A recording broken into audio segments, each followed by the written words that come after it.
Kingdom সিরিজের প্রথমটি episode না দেখে থাকলে প্রথমে সেই ভিডিওগুলো দেখে তারপর এই ভিডিওটা দেখো, এতে বুঝতে সুবিধা হবে। লিংক ডেসক্রিপশন এবং আই বাটনে দেওয়া থাকবে।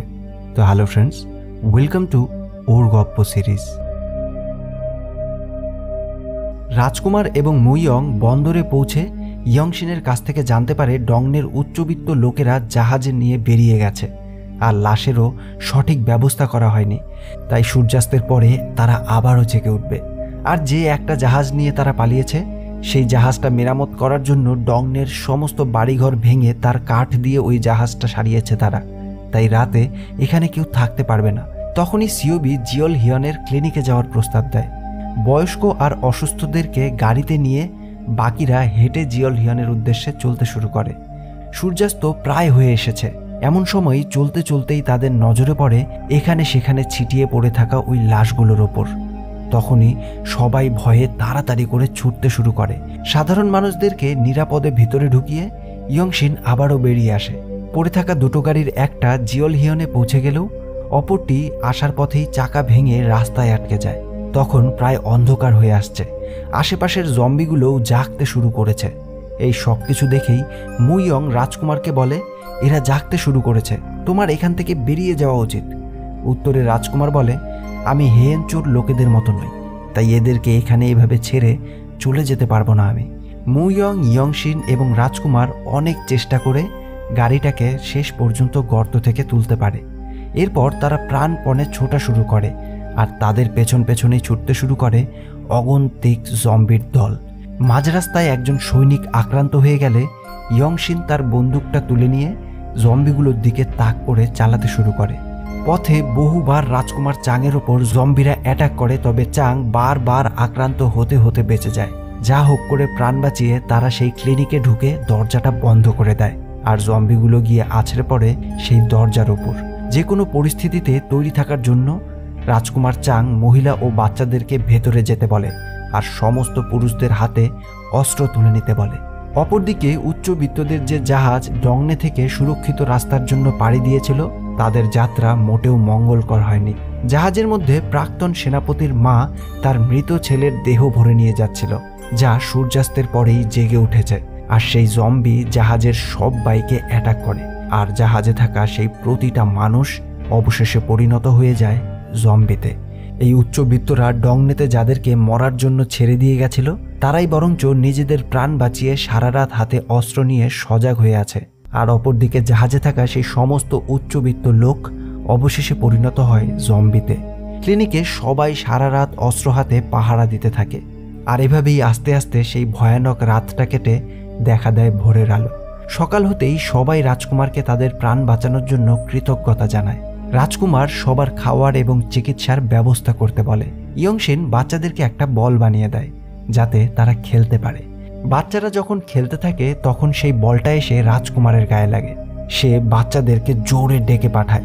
সবাই মনে করে রাজকুমার হয়তো বাচ্চাদেরকে শাস্তি দেবে, কিন্তু রাজকুমার চাং তা করে না, বরং তাদের হাতে খাবার তুলে দিয়ে আরও খেলতে বলে। সাধারণ মানুষের জন্য এত কম খাবার থাকতে দেখে রাজকুমার চাং তার কাছে থাকা সেই দামি শুকনো মাংসগুলো সবার কাছে বিলিয়ে দেয় খাবার জন্য। একজন প্রকৃত রাজার সমস্ত গুণ রাজকুমারের প্রতিটা পদক্ষেপেই দেখতে পায়। সে মুইয়ংকে বলে। এরপর সে সঞ্জুতে গিয়ে আন হিয়ানের সাথে দেখা করতে চায়। তখন ইয়াংশিনও এগিয়ে আসে তাদের সঞ্জুতে পৌঁছে দেওয়ার জন্য সাহায্য করতে, কিন্তু মুইয়ং তার উপর ভরসা করতে চায় না। বলে, তুমি তো বাকিদের মতো নও, তুমি খুব ভালো বন্দুক চালাতে পারো, তুমি তাক করে একেবারে মাথার ওপর বন্দুক চালিয়েছিলে, তুমি আসলে কে? অন্যদিকে দেখা যায় এই অস্বাভাবিক পরিস্থিতিটা আরও ভয়ানক হয়ে ওঠে যখন চোহকজো নিজের ছেলের কাটা মাথাটা হাতে পায়। তার দেহে প্রতিশোধের আগুন জ্বলে ওঠে। চোহকজো সংকল্প করে যে সে রাজকুমারকে ঠিক একইভাবে মারবে। হানিয়ং থেকে সেনাবাহিনী আসে ডংনের জিওল হিয়নে আর ক্লিনিকের শান্তি ভঙ্গ করে দেয়। তারা রাজকুমারকে বিশ্বাসঘাতকতার অপরাধে গ্রেপ্তার করতে এখানে এসেছে। ভেতরে উপস্থিত কোনো সাধারণ মানুষ তাদের কথায় বিশ্বাস করে না, বরং তারা বলে তাদের বোধহয় কোথাও একটা ভুল হচ্ছে, রাজকুমারের তাদের সাথে কথা বলা উচিত। মুইয়ং রাজকুমারের প্রতিনিধি হিসাবে বাইরে কথা বলার জন্য বেরোতেই যাবে, এমন সময়ই সেনাবাহিনী কোনো কথা না বলেই বাইরে থেকে তীর চালাতে শুরু করে, আর এতে অনেক সাধারণ মানুষ মারা যায়। হঠাৎ করে এভাবে সব পাল্টে যেতে দেখে রাজকুমার হতভম্ব হয়ে যায়। ইয়ংশিন রাজকুমারকে এই সব কিছুর জন্য দায়ী করতে থাকে। সে বলে, তুমি এখান থেকে বেরিয়ে যাও, তা না হলে আরও মানুষ মারা যাবে।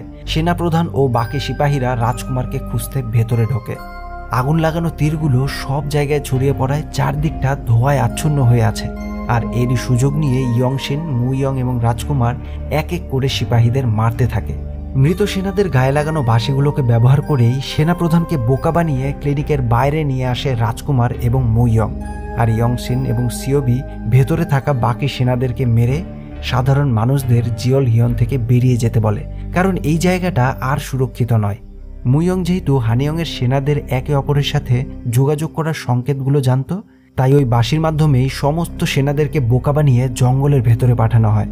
আর এদিকে রাজকুমার সিওবি এবং ইয়ংশিনকে নিয়ে সঞ্জুর পথে রওনা দেয়। সেনাপ্রধান বুঝতে পারে যে মুইয়ং তাদেরকে বোকা বানিয়েছে, আর তাই জন্যই তারা তাদের পিছু নেয় না, কারণ তার কথা অনুযায়ী সে জানে যে রাজকুমার চাং কোথায় যেতে পারে। অপরদিকে ডংনেতে জ্বালানো ওই সাংকেতিক আগুন দেখতে পেয়ে হানিয়ংয়ের উচ্চ পদস্থ লোকেরা চিন্তায় পড়ে যায়। তারা মনে করে দেশের ওপর হয়তো কোনো সংকট আসতে চলেছে। এই কারণেই ছাত্রগুরু রাজার সাথে দেখা করতে চায়, কিন্তু দ্বাররক্ষীরা তাকে বাধা দেয়, আর তাদের মধ্যে বচসা চলাকালীনই সেখানে উপস্থিত হয় চুহকজো।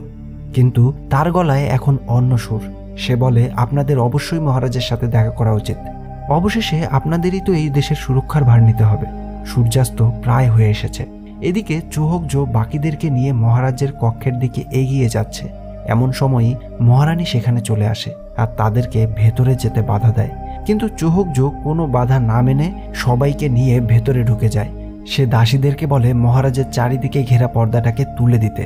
চুহকজো তাদেরকে জানায়, এই সাংকেতিক আগুন কোনো যুদ্ধের ঘোষণা নয়, বরঞ্চ এটা একটা রোগের কারণ। এই রোগে মানুষ সারাদিন ঘুমায় আর সূর্যাস্তের পরেই জেগে ওঠে, জীবন্ত মানুষের রক্ত মাংসের জন্য ছটফট করতে থাকে।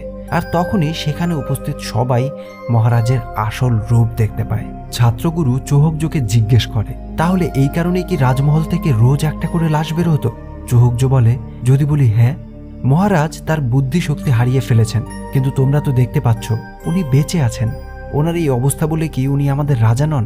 এই কারণেই কি রাজার বিরুদ্ধে তুমি ষড়যন্ত্র করেছ? সে প্রমাণ হিসেবে রাজার বিরুদ্ধে রাজকুমার চাংয়ের হাতের লেখা ওই পত্র বাকিদের হাতে তুলে দেয়। চুহকজো রাজার বিরুদ্ধে ষড়যন্ত্র করার অভিযোগে ছাত্রদের সিনিয়র এবং তার পরিবারের শিরোচ্ছেদের আদেশ দেয়, আর রাজকুমার লিচাংয়েরও যে কঠোরতম শাস্তি হবে সেই কথাও জানায়। বাকিরা সবাই বেরিয়ে যাবার পর চুহকজো একটা বাক্স নিয়ে রানীর জন্য অপেক্ষা করে। রানী তাকে বলে, তোমার মাথায় যে এসব চলছে তুমি আগে কেন আমাকে বলনি? আমি এই সাম্রাজ্যের রানী, শুধু তোমার মেয়েই নই। কথা বলতে বলতেই বাক্স খুলে সে তার ভাইয়ের কাটা মাথাটা দেখতে পায়। চুহকজো বলে, আমি কাউকে ছাড়বো না, কারোরই প্রাণের মায়া আমি করব না।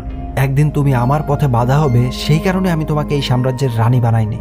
এই কথাটা তুমি ভালো করে মাথায় রেখো। তোমাকে একজন পুত্র সন্তানেরই জন্ম দিতে হবে। রানী তার বাবার কথায় সম্মতি জানিয়ে বলে, তুমি চিন্তা করো না, আমি একজন পুত্র সন্তানেরই জন্ম দেব, যে হেঞ্চো বংশের আর রাজ সিংহাসনের উত্তরাধিকারী হবে। আসলে চুহকজো এই বুড়ো রাজার সাথে তার মেয়ের বিয়ে দিয়েছে শুধুমাত্র এই রাজ্যকে হাতিয়ে নেওয়ার উদ্দেশ্যে। তার মেয়ের একজন পুত্র সন্তান হবে, যে হবে হানিয়ংয়ের রাজা আর হেঞ্চো বংশের উত্তরাধিকারী। আর এখানেই এই এপিসোডের শেষ হয়। তো ফ্রেন্ডস, এই ছিল কিংডম সিরিজের 4র্থ পর্ব। দেখা হচ্ছে পরের পর্ব নিয়ে খুব শীঘ্রই। ভিডিওটি ভালো লাগলে লাইক, কমেন্ট আর শেয়ার করে দিও। দেখা হবে পরের গল্পে। Till then, keep loving, by.